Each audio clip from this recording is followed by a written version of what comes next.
formulas on glass, okay? All right? That's not a thing, okay?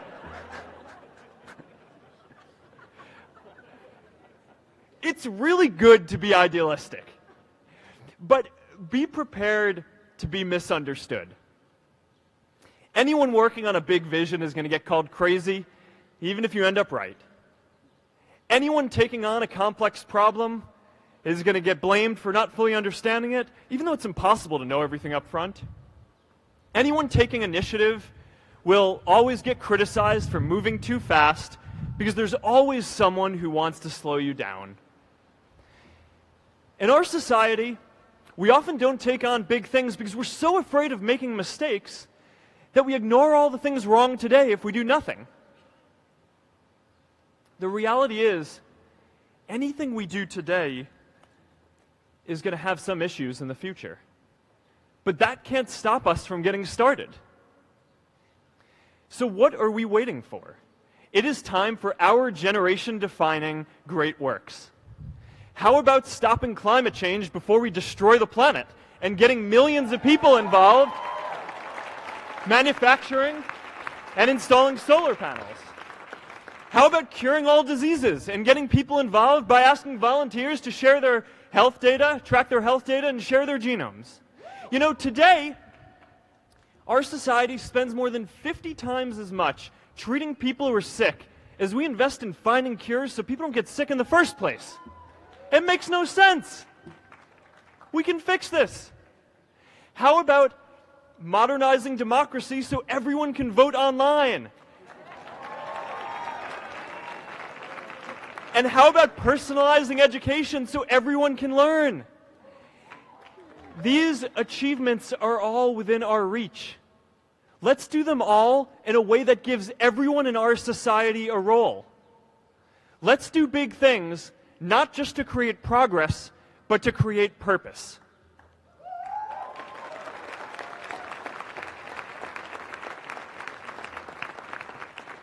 So taking on big, meaningful projects together is the first thing we can do to create a world where everyone has a sense of purpose.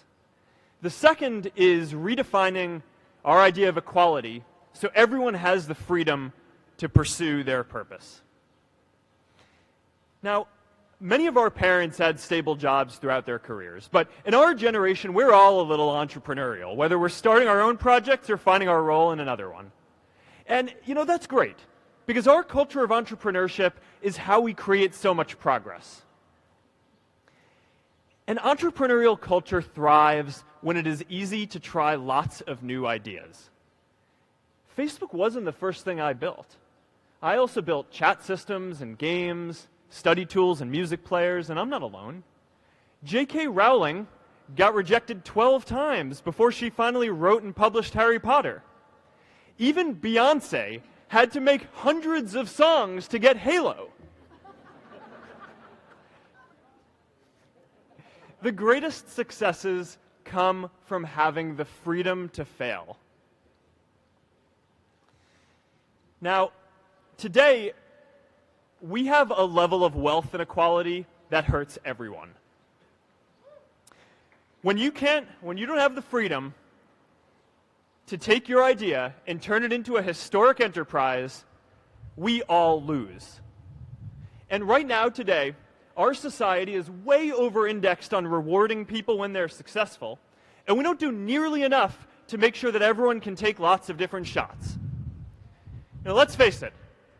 There is something wrong with our system when I can leave here and make billions of dollars in 10 years while millions of students can't even afford to pay off their loans, let alone start a business.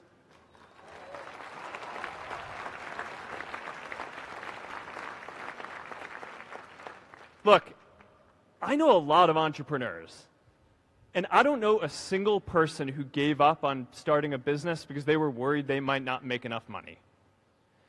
But I know too many people who haven't had the chance to pursue their dreams because they didn't have a cushion to fall back on if they failed.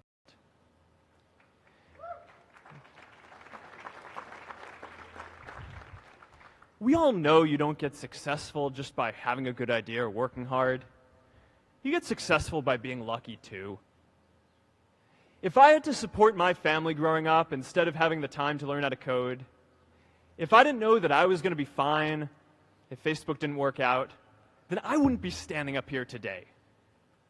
And if we're honest, we all know how much luck we've had to get to this point in our lives.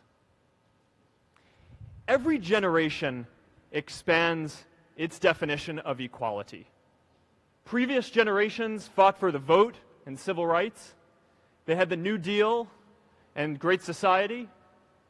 And now it's time for our generation to define a new social contract.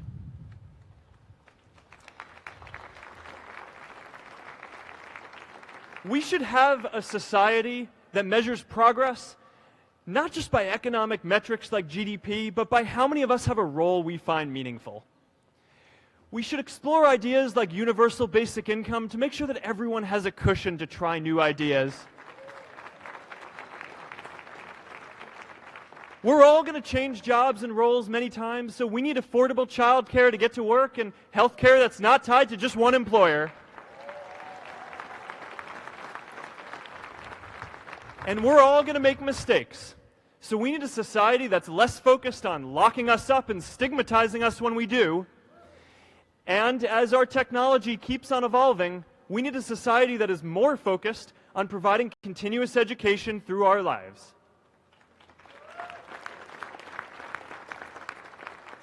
And yes, giving everyone the freedom to pursue purpose isn't going to be free. People like me should pay for it. And a lot of you are going to do really well, and you should too.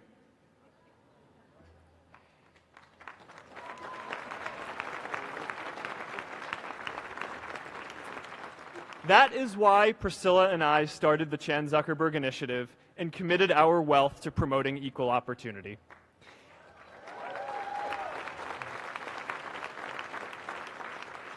These are the values of our whole generation.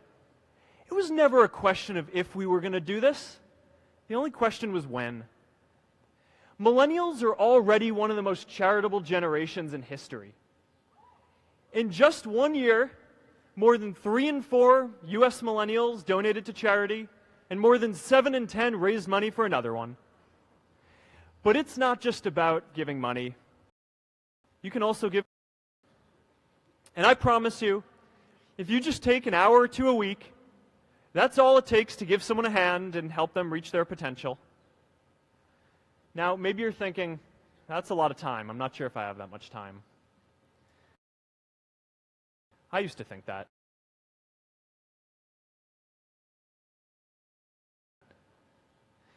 You know, when Priscilla graduated from Harvard, she became a teacher.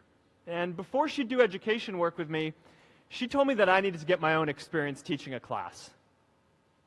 At first I complained. I said, you know, I'm kind of busy. I'm running this company. But she insisted. So I taught an after-school program at the local Boys and Girls Club on entrepreneurship. I taught those kids lessons on product development and marketing, and they taught me what it was like growing up feeling targeted for your race, and what it's like having a family member in prison. I shared stories of my time in school, and they shared their hope that one day they would get to go to college too.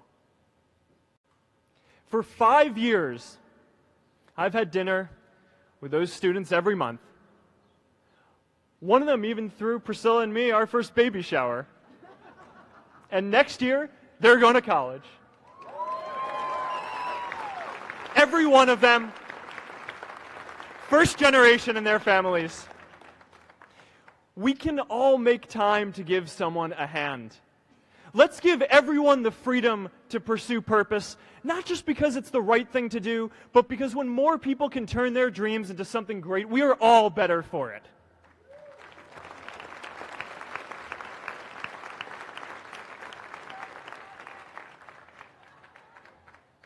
Purpose doesn't only come from work. The third way we can create a sense of purpose for everyone is by building community. And in our generation, when we say purpose for everyone, we mean everyone in the world. Now, quick show of hands. How many of you here are from another country? All right, now keep your hands up. How many of you